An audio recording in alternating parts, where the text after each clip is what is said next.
الله رب العالمين والصلاة والسلام على سيد المرسلين وعلى آله وصحبه أجمعين أما بعد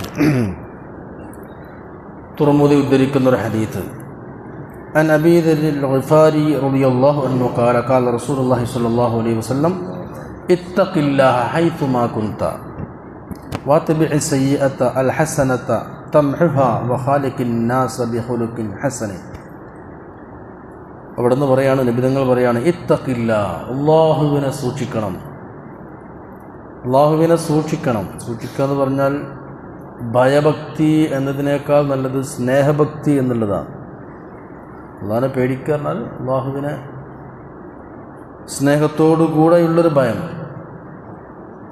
പ്രിയപ്പെട്ട ഉപ്പയെയും ഉമ്മയൊക്കെ പേടിക്കുക എന്ന് പറഞ്ഞാൽ അവരടിച്ചോ കുത്തുമെന്ന് പേടിച്ചിട്ടല്ലല്ലോ. ആ സ്നേഹത്തിന് എന്തെങ്കിലും മങ്ങലോ കുറവോ വരുമോ, ഈ ബന്ധത്തിൽ എന്തെങ്കിലും ഒരു കോട്ടം സംഭവിക്കുമോ എന്നുള്ള ഒരു ജാഗ്രതയാണ് യഥാർത്ഥത്തിൽ തഖ്വ.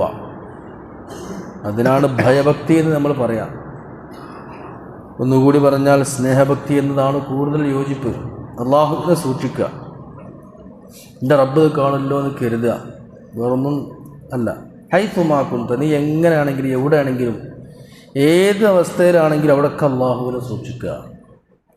പലപ്പോഴും നമുക്ക് നമ്മുടെ കൺട്രോൾ നഷ്ടപ്പെട്ടു പോകൽ ചില സാഹചര്യങ്ങളുടെ സമ്മർദ്ദങ്ങളെ കൊണ്ടാണ്. ഒറ്റക്കുണ്ടാകുമ്പോൾ തക്കുവയും കാര്യങ്ങളൊക്കെ ഉണ്ടാവും. പക്ഷെ ചില സദസ്സിൽ പെട്ടുപോയാൽ ആ സദസ്സിലെ കാട്ടിക്കൂട്ടലുകളും അവിടെ നടക്കുന്ന പരിപാടികളും ഓളങ്ങളും അറിയാതെ നമ്മൾ അതിലങ്ങ് ലയിച്ചു പോകും. നമുക്കിഷ്ടമല്ലാത്ത സംഗതികളാണെങ്കിലും ചില സാഹചര്യങ്ങളിൽ നമ്മൾ കണ്ണ് നോക്കിപ്പോകും, ആസ്വദിച്ചു പോകും. അപ്പോൾ എവിടെയാണെങ്കിലും നമ്മൾ ഓർക്കേണ്ടത് അള്ളാഹു എന്ന CCTV ക്യാമറ ഓണാണ് എന്ന ഒരു ബോധമാണ്. ഇത്തഖില്ലാഹ ഹൈസുമാ കുന്ത. അള്ളാഹു ഇല്ലാത്ത ഒരിടത്ത് നിന്ന് നമുക്ക്, അള്ളാഹു കാണാത്തൊരിടത്ത് നിന്നൊന്നും ചെയ്യാൻ കഴിയില്ല. CCTV ക്യാമറ ഉണ്ടെങ്കിൽ ആർക്കും ഒരു ശ്രദ്ധ ഉണ്ടാവും. ഇതേപോലെ എപ്പോഴും ഇന്ന റബ്ബക ലബിൽ മിർസാദ്, അള്ളാഹു എപ്പോഴും നിരീക്ഷിച്ചു കൊണ്ടിരിക്കുകയാണ്. ഈ ഒരു ബോധം, ഇതിനാണ് തഖ്വ എന്ന് പറയുന്നത്. ഇത്തഖില്ല, അള്ളാഹുവിനെ സൂക്ഷിക്കണം. ഹൈസുമാ കുന്ത, എവിടെയാണെങ്കിലും എങ്ങനെയാണെങ്കിലും. ഇനി അഥവാ തെറ്റ് ചെയ്താലോ എന്നാൽ അപ്പം തന്നെ എന്തെങ്കിലുമൊക്കെ ഒരു നന്മയും കൂടിയാണ് ചെയ്യുക. നമ്മൾ വേണ്ടാത്തൊന്ന് കണ്ടു, ഇല്ലാത്തൊരു വിഷമം, എന്നാൽ ഏതെങ്കിലും ഫക്കീറിനെ സാധുവിനെ കാണുമ്പോൾ ഒരു 100 റുപ്യ കൊടുക്കുക, അല്ലെങ്കിൽ പാവപ്പെട്ട രോഗിക്കൊരു മരുന്ന് വാങ്ങി കൊടുക്കുക, ഉദാഹരണം. അല്ലെങ്കിൽ നമ്മൾ തെറ്റ് ചെയ്ത് നമുക്ക് വിഷമം, വേഗം പള്ളി വന്നിട്ട് 2 റക്അത്ത് അല്ലാഹുക്ക് സുന്നത്ത് നിസ്കരിക്കുക. ഒരു തെറ്റ് വന്നു പോയാൽ അതിന് പക്ഷാതാപം എങ്ങനെയാണ്? എന്തെങ്കിലുമൊക്കെ നമ്മൾ ഒരു പേജ് ഖുർആൻ ഓതുക. വഅത്ബിഇ സയ്യിഅത്തൽ ഹസന.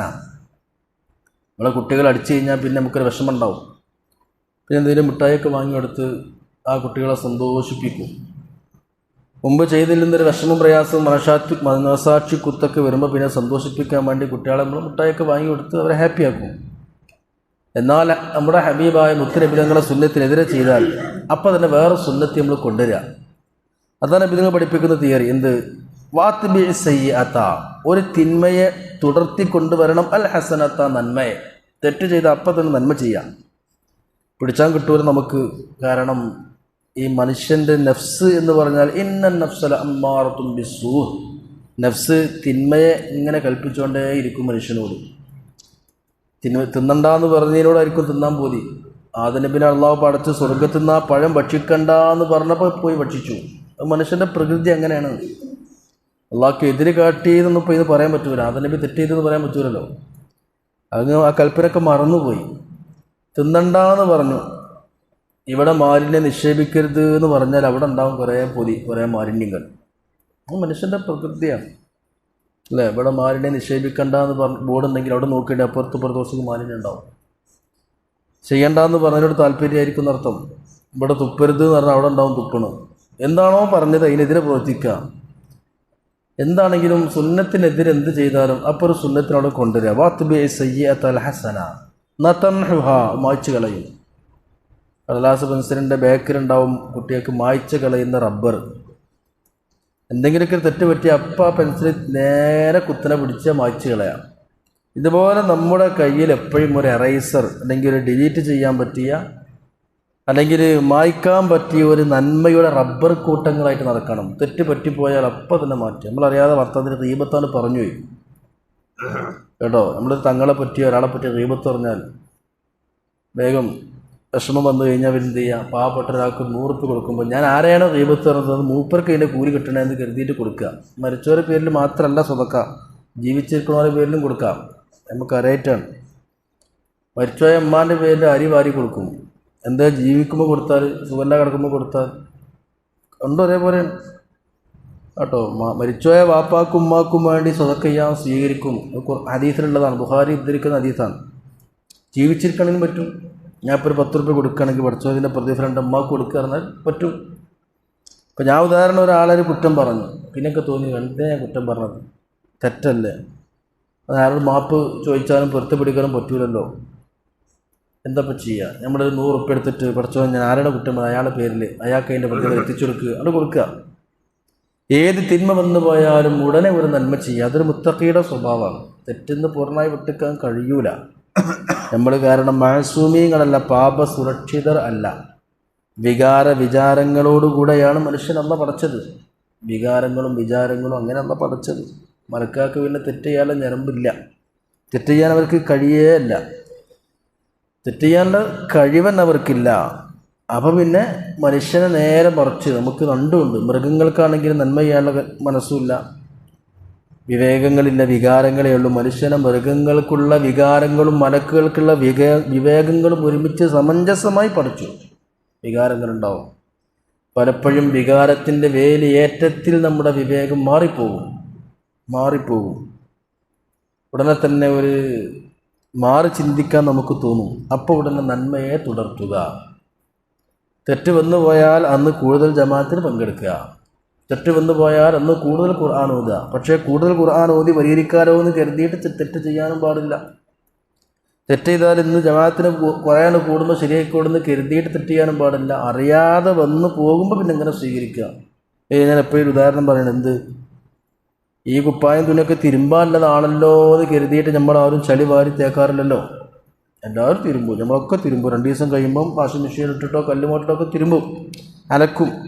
അപ്പം എൻ്റെ പാൻറ്റും കുപ്പായം തുണിയും കുപ്പായൊക്കെ അലക്കാനുള്ളതാണല്ലോ എന്ന് കരുതിയിട്ട് ആരും ചളി എടുത്തിട്ട് കുപ്പായത്തിലും പാൻറ്റിലും തേക്കൂല.